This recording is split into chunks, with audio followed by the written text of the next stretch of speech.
నమస్తే, నేను మీ Gopi. Welcome back to our channel. ఈరోజు ముందు వచ్చరికి సీనియర్ జర్నలిస్ట్ జయదేవ్ గారు ఉన్నారు. సార్ నమస్తే. సార్ నమస్తే అండి. కర్ణాటక నుంచి ఒకప్పుడు మాజీ ప్రధాని దేవాగౌడ్ మనవడు ప్రజ్వల్ ఒక అశ్లీల వీడియోస్ ఏదైతే బయటకు వచ్చాయంట. దాని మీద ఈరోజు పూనం కౌర్ గారు అయితే కొన్ని కామెంట్ అయితే చేశారు. ఇది ఎలక్షన్ నడిచే టైంలో దీని మీద ఏమన్నా కర్ణాటకలో ఎన్డీఏ కూటమి మీద ఏమన్నా దెబ్బపడే అవకాశం ఉండదంటారు?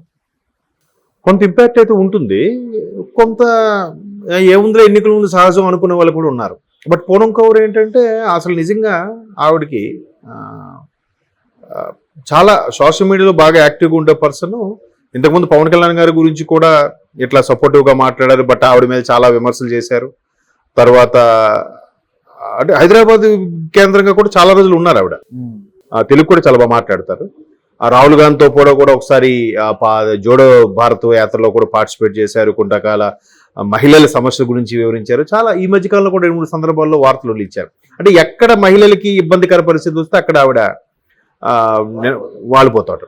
ఈవెన్ ఆయన పేరు ఎక్స్ అధినేత, ఆయన పేరేంటి, ఎలన్ మస్క్ హైదరాబాద్ విజయవాడకు వస్తున్నారని తెలియగానే ఆవిడ ఒక ఆసక్తికరమైన ట్వీట్ చేశారు. మీకు గుర్తుందో లేదో.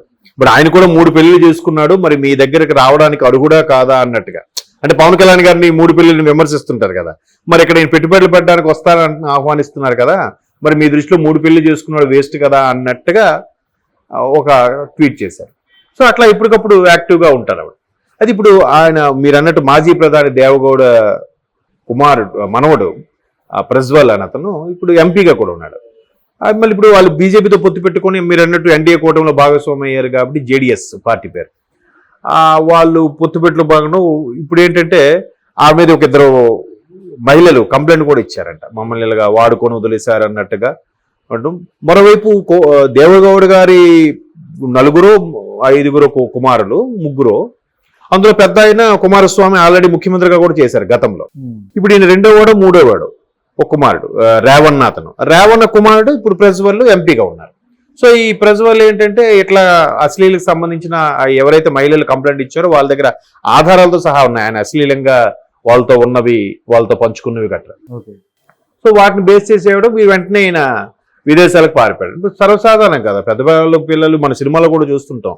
ఇక్కడ గాడి వాళ్ళు షిఫ్ట్ అయిపోవడం, కొన్నాళ్ళు నువ్వు ఎవరికి కనబడకుండా వెళ్ళిపో అని చెప్తూ ఉంటారు సినిమాల్లో, మన డైలాగ్ చూసినట్టు.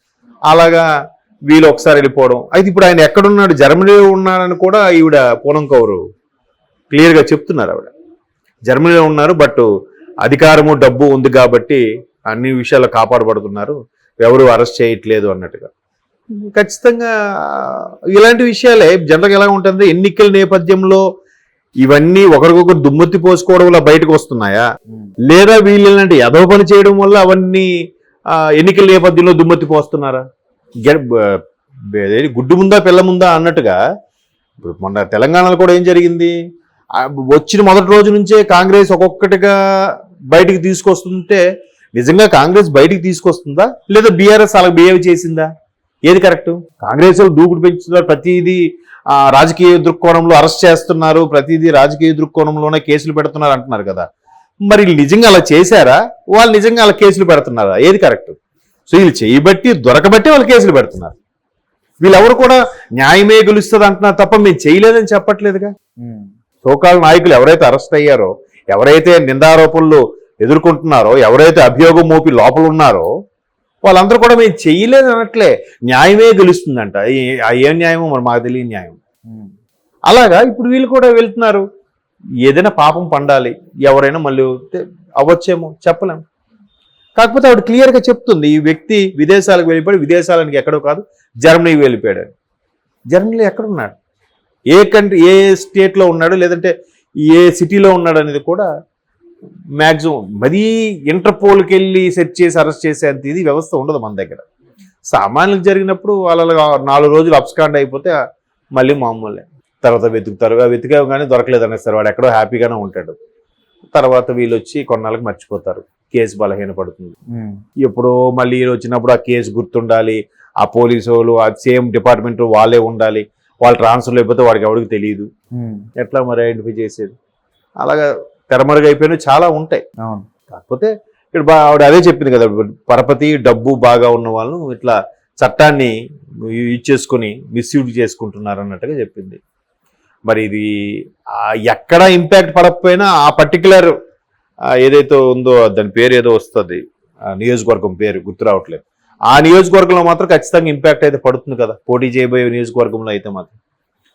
సో అది ప్రజలు కూడా ఎలా ఉన్నారంటే మనకు కాదు కదా, మన ఇంట్లోకి వచ్చి సమస్య వస్తేనే అప్పుడు ఫీల్ అవుతున్నా తప్ప ఎవరికో కదా మనకు కాదు కదా, మనకైతే డబ్బులు ఇచ్చాడు, మనకైతే మన పథకాలు వస్తున్నాయి, మనకైతే నెలకు వచ్చేసరికి అమ్మ పేరున అక్క పేరున అందరూ పడుతున్నాయి కదా అనుకునే వాళ్ళేగా. జనరల్గా ఎవరు సైకాలజీ అయినా అదే, అందులో నేనేం అతీతుడిని కాదు. ఇప్పుడు ఎక్కడ రోజు మీద ఏదైనా ఇష్యూ అవుతుంది, బండి ఆపి వెళ్దామంటే ముందు ఇంటి ఇల్లాలే ఆపుతుంది. అబ్బా మీకెందుకు, ఎవరికి లేని సమస్య మీకెందుకు, వదిలేయండి అని. ఒకవేళ అపార్ట్మెంట్లో జరుగుతుంది వెళ్దామంటే తల్లి అంటుంది, బా ఫోన్లేనన్న వాళ్ళు ఎందుకు పడవడం, మనం ఎందుకు ఇన్వాల్వ్ అవ్వడం, ఇట్లా అయిపోతుంది కదా. కాబట్టి అట్లాంటి జనం ఉన్నంత కాలం అలాంటి నాయకులు అలా అవుతూనే ఉంటాయి, అలా జరుగుతూనే ఉంటాయి, మళ్ళీ మర్చిపోతూనే ఉంటారు, మళ్ళీ మామూలే. ఇప్పుడు నాయకుడు అవినీతి చేశాడు, మన సొమ్మే తినేసాడు అంటే ఎవరు ఫీల్ అవ్వట్లే. ప్రభుత్వ సొమ్ము ప్రభుత్వ సొమ్ము అంటే ఎవరిది, ఎవరైనా ఫీల్ అవుతున్నారా? ఇప్పుడు కొత్త స్టేట్మెంట్ ఏంటి తెలుసా, ఎవడు తినట్లేదు, కొత్త స్టేట్మెంట్ ఎవడు తినట్లేదు అంట. ఒకవేళ ఎవరు ఆడు తిన్నాడు అని అంటే, వీడు తిన్నాడు అని అంటున్నాడంటే వీడు వేరే పార్టీ పడువేమో, వేరే పార్టీకి ఫేవర్ ఏమో, వెంటనే ఆడి తిట్టడం. అది కాదురా నాయన, ఆడు ఎదవేరా, ఆడు తిన్నాడురా అని చెప్పినా కూడా అంటే నువ్వు ఆ పార్టీ వాడు వేయింటావు, అది కాదురా బాబు అని చెప్పినా కూడా మరి వినే పరిస్థితిలో లేరు, ఎవరిష్టం వాళ్ళది. కాబట్టి ఇంక మరి చాలా జరుగుతున్నాయి. ఇప్పుడు ఇక్కడ సినీ నటి ప్రత్యూష ఇదైపోయారు, మరి ఆవిడకి చనిపోయిన ఎవరో బడా నేతల పిల్లలని చెప్పి టాక్ వచ్చింది, వాళ్ళకి ఏమైనా చేశారా? ఇక్కడ మొన్న శ్రీలక్ష్మి అయినట్టు మాత్రం ఎన్కౌంటర్ చేసేసారు. మరే బడా నేతల పిల్లలకి ఎందుకేం చేయలేకపోయారు, కనీసం శిక్ష కూడా వేయించలేకపోయారు. శ్రీలక్ష్మికి సంబంధించిన వ్యక్తులకు మాత్రం ఎన్కౌంటర్ చేసేస్తే ఆ ఆఫీసర్లు ఆ నాయకులు అందరూ కూడా హీరోలు అయిపోయారుగా. మరి ఇదే హీరోలు అక్కడ కూడా ప్రవర్తించవచ్చు కదా. ఆ డైరెక్టర్ రాసుకునే స్క్రిప్ట్ కూడా ఎక్కడో ఒక ఆర్టికల్ చదివిందో ఎక్కడో కళ్ళారా చూసిందే రాస్తున్నాడు. సో ఇప్పుడు ఆ ప్రజ్వల్ విషయంలో కూడా ఇంకొకసారి ఎక్కడో ఒక సినిమాలో ఎవడో ఒక డైరెక్టర్ వాడుకుంటాడు ఈ సినిమా సన్నివేశాన్ని. ఎక్కడో ఎందుకు ఆల్రెడీ వాడేశారు ఆ పటాస్ సినిమాలో, కళ్యాణ్ రామ్ గారు పటాస్ సినిమాలో ఒక అమ్మాయిని చేసిన విషయంలో వాడిని ఎంపీ చేద్దాం అనుకుంటాడు ఆయన. తర్వాత వాడికి ఆరోగ్యం బాగాలని చెప్పి విదేశాలు పంపించాలని కూడా ప్రయత్నిస్తాడు. బట్ సినిమాటిక్ కాబట్టి హీరోని అలా చూపించి మనకి అబ్బా ఆడిని కొడితేనే మన ప్రేక్షకులందరూ చప్పట్లు కొడతారు కాబట్టి అలా చూపించి, యాక్చువల్గా అయితే ఆడంత పలుకుబడి ఉన్నాడు ఎప్పుడో తరలించేస్తాడు కదా. పోలీసు అరెస్ట్ వారెంట్ తీసుకుని లేపో వాడు టేక్ ఆఫ్ అయిపోతాడు కూడా. అవే ఇక్కడ జరుగుతున్నాయి. సో అదే ఆవిడ గొంతు చించుకొని ఇప్పుడు నాకెందుకని ఊరుకోవట్లేదుగా, ఇలాంటి వాళ్ళు ఉండాలి సొసైటీలో.